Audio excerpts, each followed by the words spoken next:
First of all ஒரு கட்சி, அந்த கட்சி வந்து இன்னும் 10 மாதங்கள் தான் இருக்குது தேர்தலுக்கு. இதுக்குள்ளேயே நீங்கள் இப்படி பண்ணீங்கன்னா இது தலைமைக்கும் தலைவருக்கும் கெட்ட பேர் அவப்பேர் ஏற்படுத்தாதான்.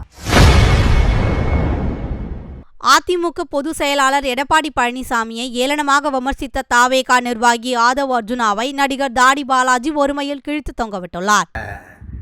மரியாதைக்குரிய எடப்பாடி ஐயா அவங்க வந்துட்டு அதிமுகவுடைய பொதுச் செயலாளர், எதிர்கட்சி தலைவர், முன்னாள் சிஎம், எவ்வளவு ஒரு பெருமை வாய்ந்தவர்.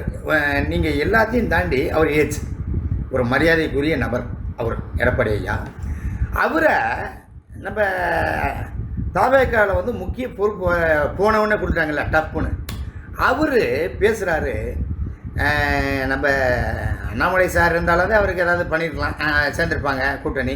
இவர்களாம் யார் சேரணும் ஒரு உரிமையில் பேசுகிறாங்க. ஆனால் இவருக்கு ஒரு மேடை கிடச்சா மரியாதைன்னா என்ன, எப்படி நம்ம வந்து மற்றவங்களை மதிக்கணும் அப்படின்றத பற்றி ஒரு லெக்சர் எடுப்பார். அதுக்கு ஒரு கைத்தட்டலும் வாங்குவார். அது அவங்க கூட்டம், அவர் கைத்தட்டு தான், அவனை வேறு வழி கிடையாது. அது இப்படிப்பட்ட ஒரு இது நடக்கும்போது கூட வராரு. அவர் எவ்வளோ பெரிய ஏஜ்டு பர்சன், பொதுச் செயலாளர் அவர்கள்.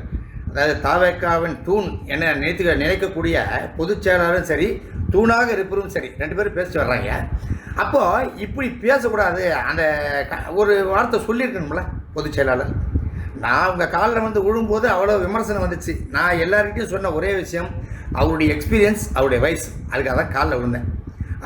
வேறு இன்னும் அவரை என்ன விழலாம் சொல்லவே இல்லை, நான் தான் விழுந்தேன் அப்படின்னு. இது ஒரு பக்கம் இருக்கட்டும். நான் என்ன சொல்லுறேன், மரியாதைக்குரிய ஆதவ் அர்ஜுனா சார், உங்களுக்கு தான் சார். என்னென்னு கேட்டிங்கன்னா சார், நீங்கள் ஏடிஎம்கேக்கும் ஒர்க் பண்ணியிருக்கீங்க சார், அதுக்கப்புறம் திமுகவுக்கும் ஒர்க் பண்ணியிருக்கீங்க. அப்படி இருக்கும்போது நீங்கள் வந்துட்டு இந்த 2 கட்சிக்கும் ஒர்க் பண்ணியிருக்கேன். உங்கள் வாய்ஸ் ஆஃப் காமனில் நீங்கள் காமனாக பேசும்போது வந்துட்டு மரியாதை கொடுக்கணும் அதெல்லாம் பேசுகிறீங்களே, அப்போ அந்த வாய்ஸ் என்ன ஆச்சு அது சொல்லுங்கள். காமனாக சொன்னீங்களே, எப்படி சொன்னீங்க அது எனக்கு புரியல. ஃபர்ஸ்ட் ஆஃப் ஆல் ஒரு கட்சி, அந்த கட்சி வந்து இன்னும் 10 மாதங்கள் தான் இருக்குது தேர்தலுக்கு. இதுக்குள்ளேயே நீங்கள் இப்படி பண்ணீங்கன்னா இது தலைமைக்கும் தலைவருக்கும் கெட்ட பேர் அவப்பேர் ஏற்படுத்தாதான். அதை மட்டும் நீங்கள் சொல்லுங்கள். என்ன நீங்கள் என்னமோ பெருசாக சாதிச்சிட்ட மாதிரி இன்னொருத்தரை கமெண்ட் பண்ணுறதும் இது பண்ணுறதும் அதெல்லாம் பண்ணுறீங்க. அது மிகப்பெரிய தவறு சார். செய்திகளை உள்ளது உள்ளபடி தெரிந்து கொள்ள ரெஃப்ளெக்ட் நியூஸை சப்ஸ்கிரைப் பண்ணுங்க.